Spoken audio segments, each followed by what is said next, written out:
If you want to change the world, start off by making your bed. If you make your bed every morning, you will have accomplished the first task of the day.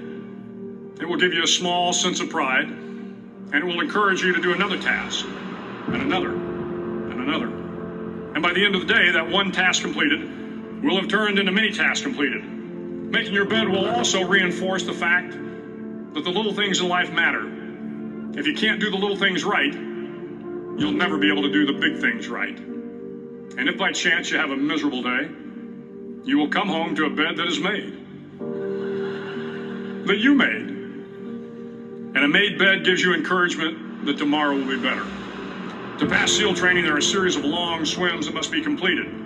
One is the night swim. Before the swim, the instructors joyfully brief the students on all the species of sharks that inhabit the waters off San Clemente. They assure you, however, that no student has ever been eaten by a shark, at least not that they can remember.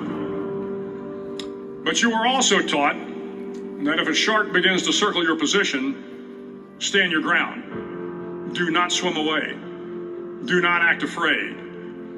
And if the shark, hungry for a midnight snack, darts towards you, then summons up all your strength and punch him in the snout, and he will turn and swim away. There are a lot of sharks in the world.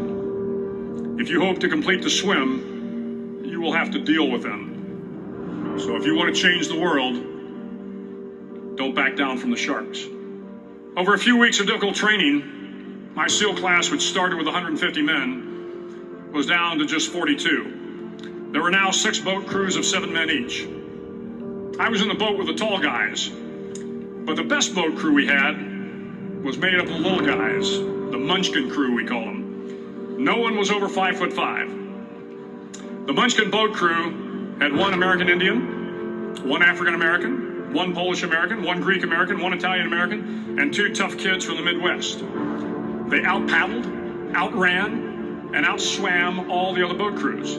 The big men in the other boat crews would always make good-natured fun of the tiny little flippers the Munchkins put on their tiny little feet prior to every swim. But somehow these little guys from every corner of the nation and the world always had the last laugh, swimming faster than everyone and reaching the shore long before the rest of us. SEAL training was a great equalizer. Nothing mattered but your will to succeed, not your color, not your ethnic background, not your education, not your social status. If you want to change the world, measure a person by the size of their heart, not by the size of their flippers. The 9th week of training is referred to as Hell Week. It is 6 days of no sleep, constant physical and mental harassment, and 1 special day at the Mud Flats. The Mud Flats are an area between San Diego and Tijuana where the water runs off and creates the Tijuana Sloughs, a swampy patch of terrain where the mud will engulf you. It is on Wednesday of Hell Week that you paddle down to the Mud Flats and spend the next 15 hours trying to survive the freezing cold, the howling wind, and the incessant pressure to quit from the instructors. As the sun began to set that Wednesday evening, my training class, having committed some egregious infraction of the rules, was ordered into the mud. The mud consumed each man till there was nothing visible but our heads. The instructors told us we could leave the mud if only 5 men would quit. Only 5 men, just 5 men, and we could get out of the oppressive cold. Looking around the mud flat, it was apparent that some students were about to give up. It was still over 8 hours till the sun came up. 8 more hours of bone-chilling cold. The chattering teeth and the shivering moans of the trainees were so loud, it was hard to hear anything. And then one voice began to echo through the night. One voice raised in song. The song was terribly out of tune, but sung with great enthusiasm. One voice became 2, and 2 became 3, and before long, everyone in the class was singing. The instructors threatened us with more time in the mud if we kept up the singing, but the singing persisted, and somehow the mud seemed a little warmer, and the wind a little tamer, and the dawn not so far away. If I have learned anything in my time traveling the world, it is the power of hope. The power of one person, a Washington, a Lincoln, King, Mandela, and even a young girl from Pakistan, Malala. One person can change the world by giving people hope. So if you want to change the world, start each day with a task completed. Find someone to help you through life. Respect everyone. Know that life is not fair and that you will fail often. But if you take some risks, step up when the times are the toughest, face down the bullies, lift up the downtrodden, and never ever give up. If you do these things, the next generation and the generations that follow will live in a world far better than the one we have today. And what started here will indeed have changed the world for the better.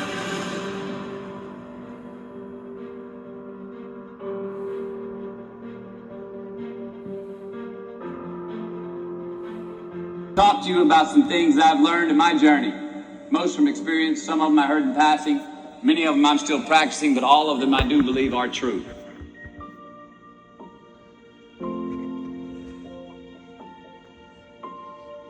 Life is not easy. It is not. Don't try to make it that way. Life's not fair. It never was. It isn't now, and it won't ever be. Do not fall into the trap, the entitlement trap, of feeling like you're a victim. You are not.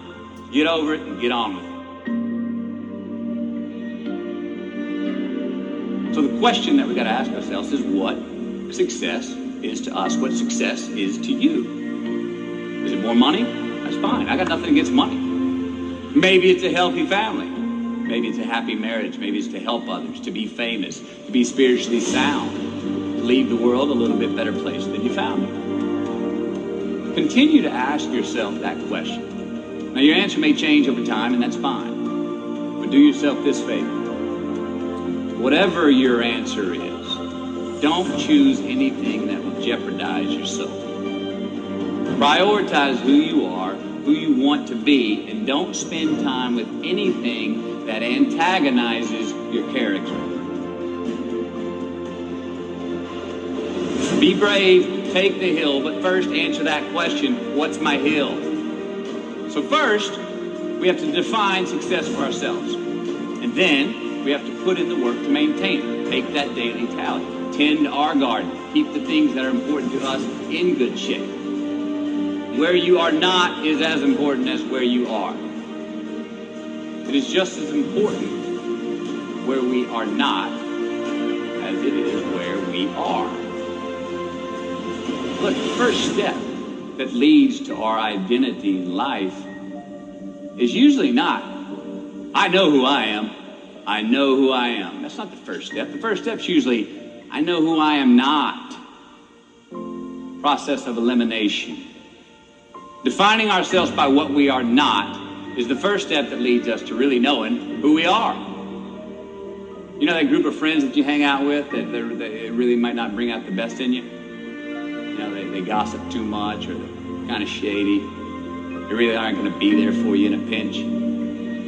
Or how about that bar that we keep going to that we always seem to have the worst hangover from? Or that computer screen, right? The computer screen that keeps giving us an excuse not to get out of the house and engage with the world and get some real human interaction.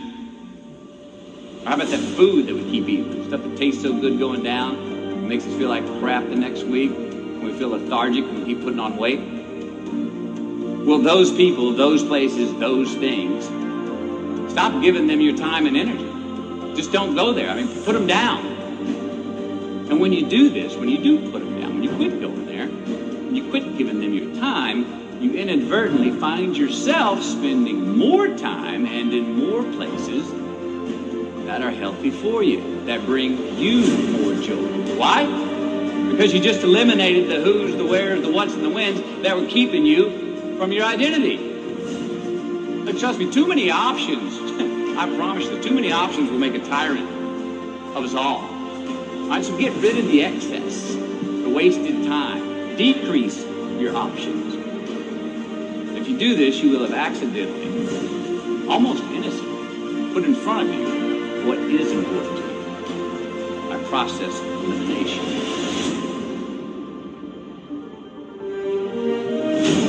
Knowing who we are is hard. It's hard. Give yourself a break. Eliminate who you are not first. You're going to find yourself who you need to be. Instead of creating outcomes that take from us, let's create more outcomes that pay us back, fill us up, keep your fire lit, turn you on for the most amount of time in your future. We try our best, we don't always do our best. Well, architecture is a verb as well. Since we are the architects of our own lives, let's study the habits, the practices, the routines that we have that lead to and feed our success. Our joy, our honest pain, our laughter, our earned tears. Let's dissect that and give thanks for those things. And when we do that, guess what happens? We get better at them. And we have more to dissect. Be discerning. Choose it because you want it. Do it because you want to.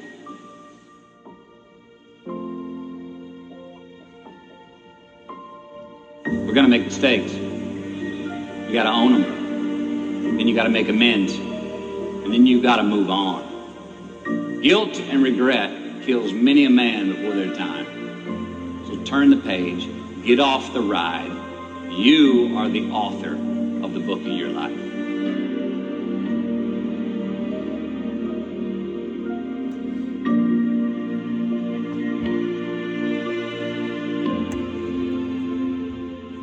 This is the Retired Lad. I do not own these sound bites, so I don't want to infringe on copyright, but these are some of the most inspirational speeches I've ever heard. This will impact anybody's life. All you gotta do is just listen. Thank you for watching my video. Tell me what you think in the comments below. Thank you.